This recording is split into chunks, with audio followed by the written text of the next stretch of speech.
commitment. These are just a few of the elements that go into making a great video game. But in order to meet the many challenges and endure the pressures that come with delivering a game based in the Middle-earth universe, it takes something more. It takes teamwork. Welcome to Monolith Productions. From the studio behind powerhouses like Fear and Condemned, Monolith is working on a game they hope will change the way AAA action games are played. There's been so many different things that Monolith has done, but I think that the key's always been it's attracted talent that wanted to do something new and innovative and interesting. Over the next several months, we will go behind the scenes and follow the talented individuals at Monolith. Programmers, level artists, game designers, storytellers, as they complete their latest project set in the world of Middle-earth. We want to do a fantastic Middle-earth game, we want to do a fantastic third-person action-adventure game, and we want to do a truly next-gen video game that, you know, takes advantage of those possibilities. There's a really fun and interesting challenge to doing an established IP and staying within lore, but also doing something creative with the lore. We've been paying special attention to detail and staying true where we can, and also spicing it up where we're allowed. Creating a AAA game for the next generation of consoles means the team must also deliver a level of quality and detail that is second to none. I think our biggest challenge has been making sure that it truly is immersive, it truly is varied, and it feels realistic. Players just want more. They expect the animations to be top-notch, fluidly integrating into their combat. Now we are working really hard at making sure that we are at the resolution that we want to be,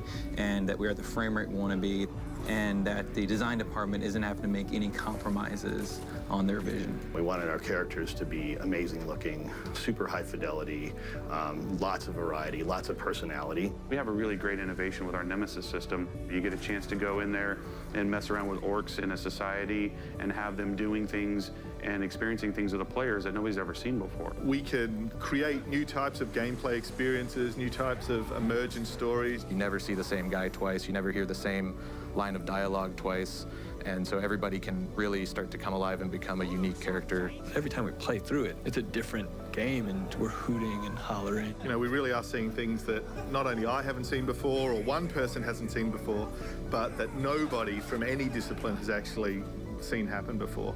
In the end, it's an opportunity to create something that's innovative and truly inspiring. I want this to be a game that people point back at and say that was a turning point, not just for Monolith, but for the industry. To me, it's every developer's dream. You get to start your franchise, you get to really strike out there with something new. I hope that when people play it, they really appreciate how unique their own experience is going to be. I couldn't imagine working on a more fun game with a more just positive, fun, intelligent group of people. Working on this game is special just because of the people that I work with. You know, we've got a super active board gaming group and this crazy active Magic the Gathering group and this soccer group. It's about working with the team, collaborating with the team, and bonding with that team, and figuring out how to make something great. In the next episode, the deadline for the project's upcoming milestone approaches, and the team identifies strategies to overcome key challenges.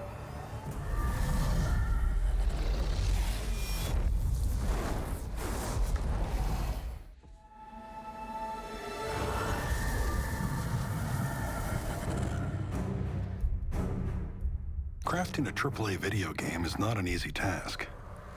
As code is added, levels altered, systems tweaked, the team must perfect all elements of the game as they approach the next milestone. We're looking at some strange performance problems in lighting. It takes a lot of work and some creative problem solving. We need some investigation here to get a picture. But for the men and women at Monolith, it's just another day at the office.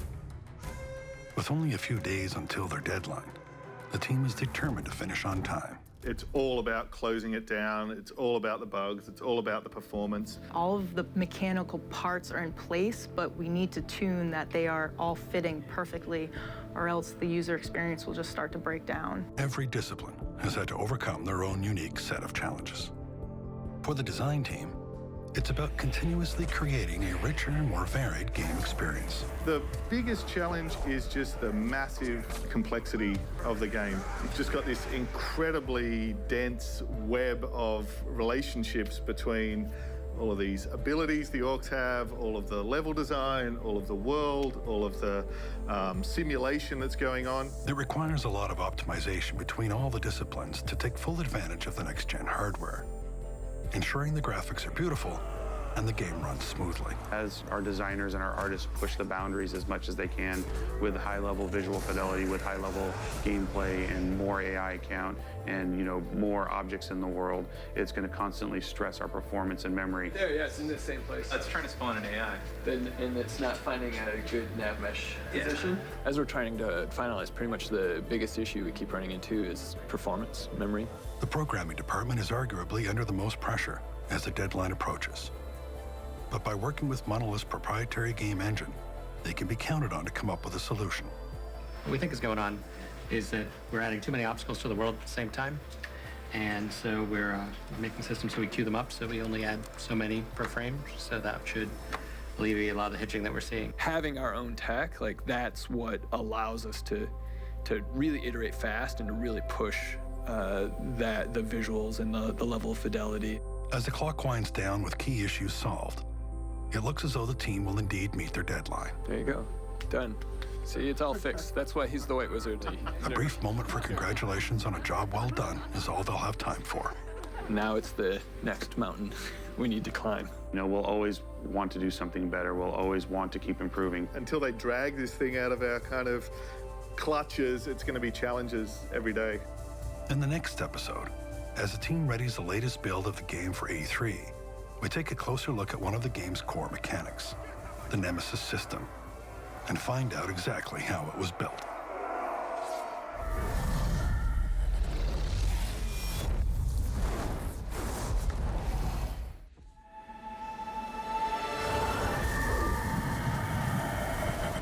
To make a truly high-end video game, you need an outstanding engine, art and animation assets, and perhaps most importantly, a core design system that redefines the gaming experience in a way that both excites and challenges players.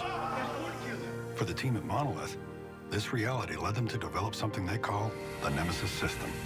We wanted to create something that was genuinely new within action-adventure games. Something that reflected your actions back to you, but not in a scripted way, in a way that gives you the freedom to play the game however you want to. The best area we can put all of our focus is to make enemies more interesting. Why don't we make those like the open world environment where you can do anything? Why don't we make it where they can be anything? Your enemies will be able to have this personal bond and relationship with you, and then they'll be able to reflect that back to you with their actions, how they get promoted, the things that they're wearing, all the different things that they say. These aren't just, you know, your classic story beat guys. Any no-name grunt orc can take you out. Time for me to rise above my so-called brothers. They want to become famous off of your mistakes, so they're looking to come after you just as much as you're looking to come after them.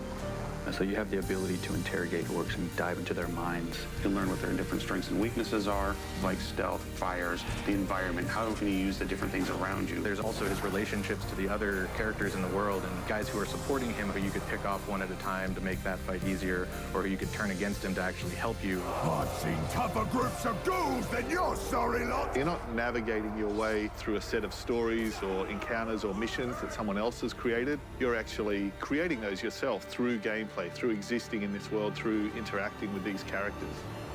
But creating unique enemies in a dynamic living world requires careful design and implementation of multiple elements within the game. The biggest challenge with building this system is that there are so many of those pieces, and each of those pieces interact with each other. You've got the character artists who are making all of the different faces and all the different costume pieces and all the weapons.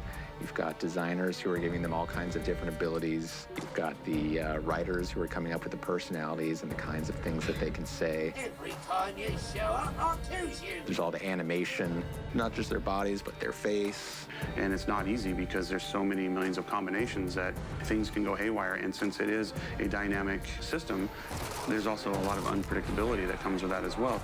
With the convention season about to kick off, the team is pushing to get the latest build of the game ready in time for E3. one of the biggest video game expos on the planet. One of the challenges of showing the Nemesis system and putting it hands-on at E3 is you can't just do 15 minutes of gameplay. We have to cover every single possibility. We've got to make sure it's as seamless as we possibly can so that their experiences, whatever corner of the world they happen to wander into during their time, come off without a hitch. It literally is a cross-section of the game where we're just dropping the player in, and there it is. It's the sandbox. It is the game. It is the Nemesis system. It's been a busy few weeks, but the E3 build is finally in the can. With the game ready for its close-up, the team prepares for the chance to show off their hard work. Obviously, you work on something like this for so long, and the whole purpose of it, the whole reason you're doing it, is to get it in players' hands and to see how people respond to it. We're hoping that when we get out there, people will take a moment and check out this IP they've never seen before, and by doing that, they'll see something truly new and innovative. It's going to be the first time we set anybody loose in the open sandbox, and we can't tell them what to do, and we're going to see what happens. On the next episode, we go inside the Electronic Entertainment Expo in California and follow the team as they meet the press, conduct interviews, and immerse themselves in a spectacle that is unlike any other.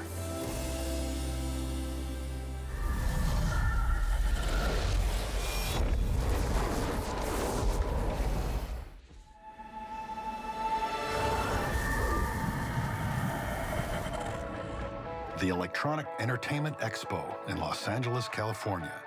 One of the largest video game trade shows in the world, attracting the biggest names in game development and showcasing some of the largest entertainment franchises in the world.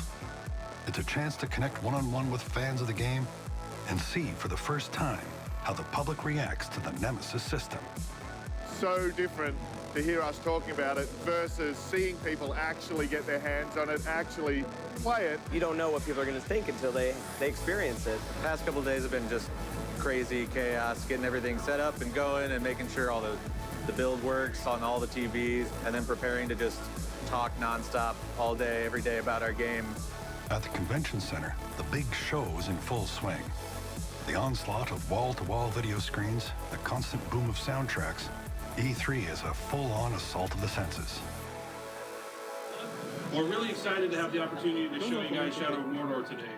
We have a really dynamic theater presentation. We have hands-on for some VIPs that are really exciting, so they get to play as long as they want. Plus, we're sending Michael DePlatter, our director of design, all over the place, doing interviews, being on TV, all these things. I've never had this type of setup. Like, this is we're playing with the big boys here. The opportunity to connect with fans face-to-face, answer questions, and get feedback is one of the best things about attending a show like this. The fans are really use E3 as a barometer of what they want to purchase next and what games they're interested in and what they want to look at. Getting the fans to touch the game, to actually experience what we've been making is the key. It's awe-inspiring seeing their eyes light up as they start to understand the Nemesis system and all the innovations that we're providing. I had some people come up to me afterwards and just tell me that this was the most amazing game they'd ever seen, and they came and actually shook my hand afterwards. Every time I come out, it seems like we win something else. I don't know, I just wasn't expecting it. It was just great. With excitement for Shadow of Mordor increasing, the press are eager to see the game too and hear what the team has to say. Those interviews are great for a couple of reasons. One, we get to talk about the game at more length. Secondly, we get to show people more of the game, and in particular for us, the fact that every single time we play the game, it's going to be different. So we've had multiple news outlets who've had somebody come and play, and they've gone and told their friends, you got to go play this, or they themselves have come back to play, and it's happened a lot. That's a massive validation. That's incredible. When they go in there thinking they're going to spend 15 minutes and they come out an hour, hour and a half later, that's just the most satisfying thing. As the show winds down, it's been a blur of promotion, interaction, and feedback from both fans and press alike. Having them say, out of everything at E3, we think you have one of the best games, it's like, it's humbling. It's just been amazing, really gratifying. You're always worried, because it's something you put so much blood and sweat into. But to get this type of response, and the buzz that it generates, it's huge. It's huge for us, and it feels really, really good. Now it's time to pack up and get back to the real work of delivering a finished game. And we're all going to come back from this show really high in life. We're going to tell the team how excited they should be. Then we're going to say, guess what? It's end game time. Bug fixing, performance, optimization, closing down, and shipping. We have to really dedicate a good chunk of the next 4 to 6 weeks of our life to making sure that the game that's delivered to the fans are what we promised here at E3. In the next episode, we join the team in studio once more as they batten down the hatches and ready the game for submission.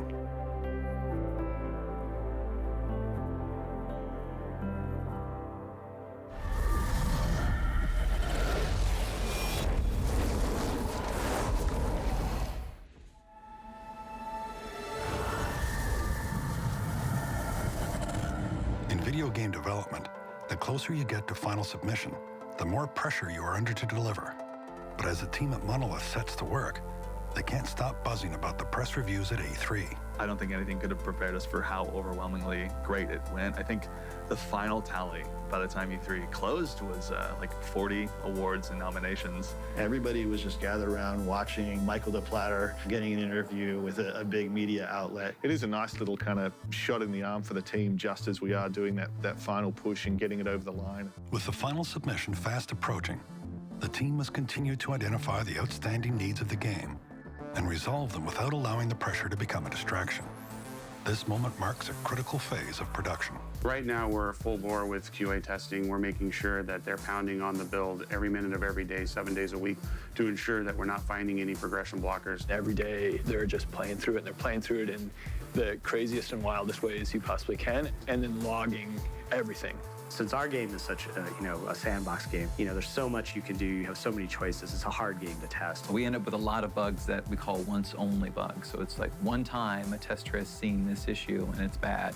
So it takes a fair amount of time for us to repro them consistently. It definitely makes fixing bugs harder.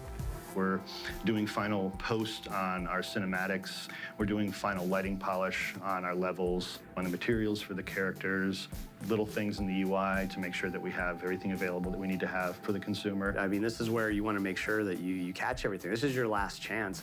You want the gamers to have a great experience out of the box.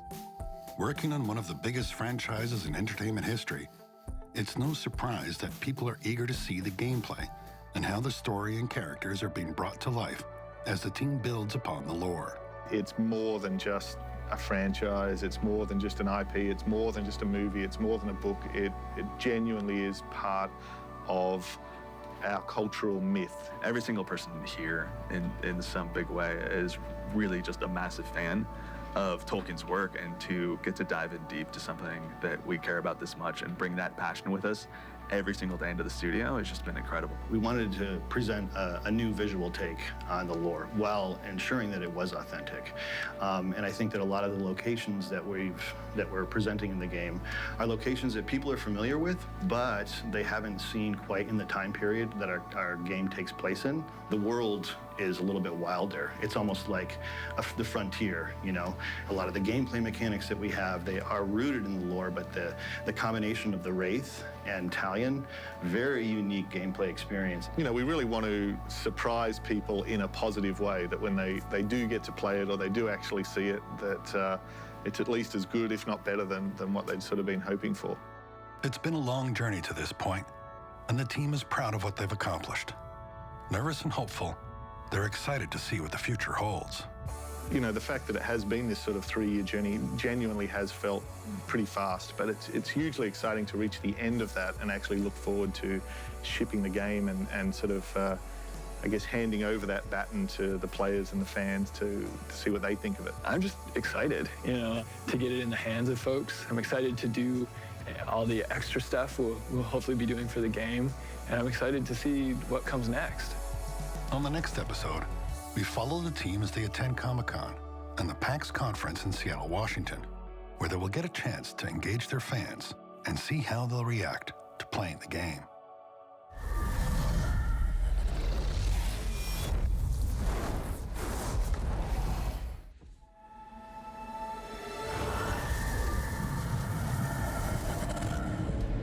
There's a point in any creative process When having spent years pouring your energy and passion into a project, you must step back and allow others to experience what you have created. For the developers at Monolith, that time is now. With only weeks until the official launch of Middle-earth: Shadow of Mordor, the team is attending conferences and exhibitions across the country. We really have to reach out to as many people as we possibly can, getting the word out, letting people know about the game, letting them discover it. This is our opportunity to really get out in front of everybody and show them all of our hard work and to get their responses and to get their feedback directly to us from what they've seen. At Comic-Con in San Diego, the press and fans are able to discuss the game with the developers and Troy Baker, who plays Talion. I was really excited when we did our panel to see the anticipation and the excitement that people had to sit and just hear about the game. Comic-Con was really about the legitimacy and the authenticity of our story within the canon of Middle-earth. Comic-Con makes you feel and realize that this game is part of this larger sort of tapestry of pop culture, and to be a part of that and to be there alongside these amazing movies and comics and TV shows, and just being a part of that is just super inspiring. But it's the Penny Arcade Expo in Seattle which is special to the team. The largest event in North America focused entirely on gaming takes place in Monolith's hometown, meaning the entire team, their friends and their family, can attend and see firsthand fans' reaction to their hard work. Here at PAX, it's people that are in your community specifically, getting to have that direct interaction with you and the dev team, and it's kind of great to have that. It's very much about embracing the gamer, letting them see the games that they love. These are just tens of thousands of like-minded people who are into the same stuff, hanging out together, having a good time. At the Warner Brothers booth, the atmosphere is charged with excitement as the team interacts with fans and immerses them in all things Middle-earth. You'll get a chance to meet a couple of these really amazing orcs. They'll take their picture with you, they'll bite on your arm, chew on your hair, whatever you want them to do. In addition to that, we also have somebody here that will be branding people. And then after that, you'll be able to come in here, you get your hands on the game, you get a chance to play it for the first time and see what it's really all about. One after the other, players step up and take on the role of Talion for the first time. So fans are getting to run around in the open world, they're getting to hunt down orc war chiefs. Every single person that plays is going to get a unique experience compared to everyone else. The purity of it is, having these people just be gamers with no agenda, They just want to know if it's fun or not. Soon, fan reaction begins to filter back to the team. It turns out the game is meeting, even surpassing expectations. I really like the fact that you can possess as many enemies as you want. And like the thought of having a ridiculous army is like really kind of exciting. Being able to go in and see their strengths and their weaknesses and just like who's above them and how you can kind of go through the ranks. You make your move, but everybody else is making their moves at the same time. It was utter bedlam, and it was awesome. To really just see so many fans playing it, to walk away with smiles, to kind of have their own stories, is just incredible. Like, that's the most important thing. Every time somebody makes an exclamation of happiness or joy or goes, oh my gosh, that was so cool, you can only hope and dream that people will react like that. Buoyed by the positive response, the team can breathe a momentary sigh of relief as they head back and ready the game in time for its debut on September 30th.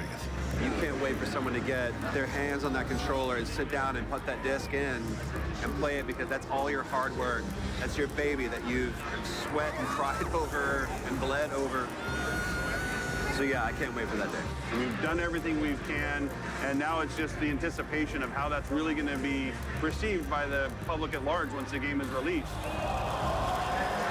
I don't know that it's really sunk in that the journey is almost over. I think I'm still in this nervous, anxious state waiting for it to launch. I think we've got to get it out there and see how people react before I'll finally be able to take a real deep breath. On the final episode, with the game set to ship, we talk with key members of the team as they reflect back on their long journey from creation to completion.